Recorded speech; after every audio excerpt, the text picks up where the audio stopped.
Hello বন্ধুরা, welcome back to my channel Mithu's family. আমার পরিবারের সকলকে অনেক অনেক স্বাগতম এবং অনেক অনেক ভালোবাসা জানিয়ে এবং সকলকে জানাই শুভ নববর্ষের অনেক অনেক শুভেচ্ছা জানিয়ে আজকে ব্লগটা স্টার্ট করে ফেললাম। আজ হচ্ছে নববর্ষ, আজ হচ্ছে রবিবার। তো চলো, সকাল থেকে যাবতীয় সংসারের কাজগুলো করে নিলাম, তারপরে বিকেলে খাওয়া দাওয়ার পর দুপুরে শুয়ে পড়েছিলাম। আর এখন দেখো বিকেলও হয়ে গেছে, আর এখন বেরিয়ে যাচ্ছি, রেডি সেডি হয়ে গেছি, দেখতেই পাচ্ছ। একটু যাবো আমাদের বহরমপুর স্কোয়ারে একটু বসতে এবং মেয়েকে নিয়ে খেলা করতে, এবং কোথায় কোথায় যাচ্ছে এবং কি কি করছি সেটা তোমাদের সঙ্গে শেয়ার করবো। পুরো ব্লগটা তোমরা কন্টিনিউ দেখতে থাকো। তো চলো, আমরা এখন বেরিয়ে যাব।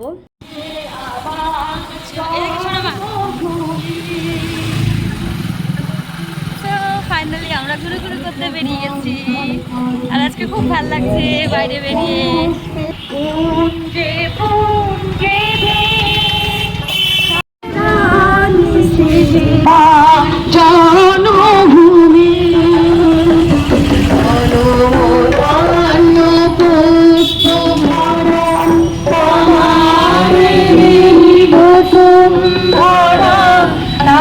ইচ্ছে জজ থাকলেই এইরকমভাবে গাড়ি করে গান গিয়ে পয়লা বৈশাখ উদযাপন করা যায়। গাইজ চলো। গাইজ দেখতেই পাচ্ছ আমরা চলে এসেছি মোহন মলে। তো সেই মলে এসে কি সুন্দর সাজিয়েছে পয়লা বৈশাখ উপলক্ষে। তো চলো, পয়লা বৈশাখ বা বড়দিন বহরমপুরের মোহনমল যদি সেজে না ওঠে তাহলে অন্য কোথাও সেজে উঠবে না। তো চলো, আমরা তোমাদেরকে দেখাতে নিয়ে চলে এলাম মোহনমলে। তো চলো, সুন্দরভাবে ডেকোরেশনগুলো করেছে, আর বাড়ি থেকে বেরিয়ে দেখি সবাই এক এক কালারের জামা পরেছে, কিন্তু দুর্ভাগ্যবশত আমাদের মা মেয়ের একই হয়েছে, কিন্তু কালারটা আলাদা হয়েছে। যাই হোক, খুব শখ রয়েছে তিনজন মিলে একসঙ্গে একই কালারের সেম ড্রেস পরে বাইরে বেরোবো। দেখো, তারপরে বন্ধুর সঙ্গে দেখা।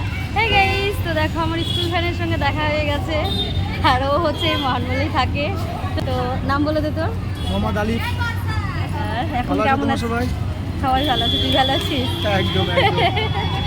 তোমাদের নববর্ষ কেমন কাটছে? সবার ভালো কাটছে, তোর কেমন কাটছে? আমাদের এই যে ভালো কাটছে। এই দেখো আমার সোনুমা চলে এসেছে। চিনতে পারছো এই মামটাকে? চিনতে পারছো না? অনেকদিন পরে না, সেই জন্য চিনতে। হ্যাঁ, ওই ভাইটা হচ্ছে মুসলিম, আর এই ভাইটার সঙ্গে এর আগে দেখা হয়েছিল আমার, এর আগে শপিং মলে এখানেই। আর ও যেহেতু এখানেই কাজ করে, আর বিয়ের পর বন্ধু বা বান্ধবী 6-7 বছর পর যদি দেখা হয়, কার না ভালো লাগে। তারপরে দেখো, মা মেয়ে জোর করে লিফটে উঠে গেছি, মেয়ে ওর বাবার সঙ্গেই ওঠে, আমার সঙ্গে আর কোনো দিন ওঠে না।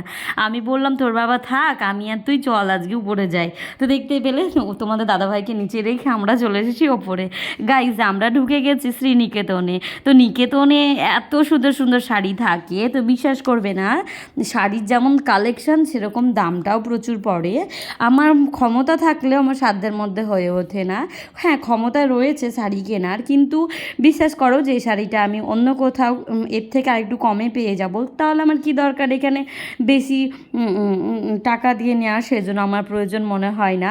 তো বিশাল সুন্দর সুন্দর শাড়ি আছে, তোমরা এসে কালেকশন দেখতে পারো, এবং খুব সুন্দর সুন্দর মানে শাড়ির কোয়ালিটিগুলো রয়েছে। তো গাইজ, যাই হোক, তোমরা এসে যতটুকু না ওই শাড়িতে তোমরা হচ্ছে লাভ পাবে, তার থেকে লাভ পাবে হচ্ছে এই যে দেখতে পাচ্ছ ঘরের সামগ্রীর জিনিসে প্রচুর অফার থাকে, তোমরা এসে নিতে পারো। বিস্কুট থেকে শুরু করে শার্ট থেকে শুরু করে যাবতীয়। যাই হোক, ওইদিকে আমরা শপিং মল থেকে বেরিয়ে পড়েছি, কারণ তোমাদের দাদা ভাইয়ের অ্যাজমার ধাত রয়েছে, প্রচুর ঠান্ডা লেগে যায়, সেই জন্য আমরা মামিয়ে দুটো আইসক্রিম খেয়ে নিলাম, এবং তোমাদের দাদা ভাইকে কিছু না খাইয়ে চলে গেলাম আমরা জুতোর দোকানে। আজ শুধু কেনাকাটাই করবো বলে বেরিয়েছি, কিন্তু কপালে আজ উঠলো কোথায়।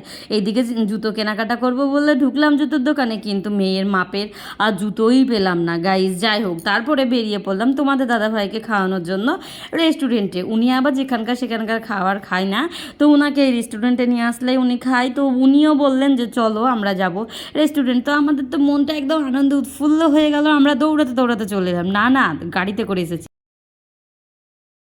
তোমাদের সঙ্গে একটু প্র্যাঙ্ক করছিলাম। যাই হোক, খাওয়াতে আমরা এতটাই ব্যস্ত হয়ে পড়েছি যে ছবি আর ভিডিও নিতে ভুলেই গেছি। যাই হোক, কোনো রকমভাবে 2-1টা ছবি তোমাদের দাদাভাই তুলেছিল, আর আমি একটুখানি ভিডিওর ক্লিপটা নিয়েছিলাম। তারপরে আজকের ভিডিওটা এখানেই শেষ করতে বাধ্য হলাম, যেহেতু আর ভিডিও নেওয়াই হয়নি। আর এদিকে মেয়ে প্রচুর আনন্দ করে খেলো, আর তোমরা সাবস্ক্রাইব করতে থাকো আর আমরা খেতে থাকি। Tata, bye bye.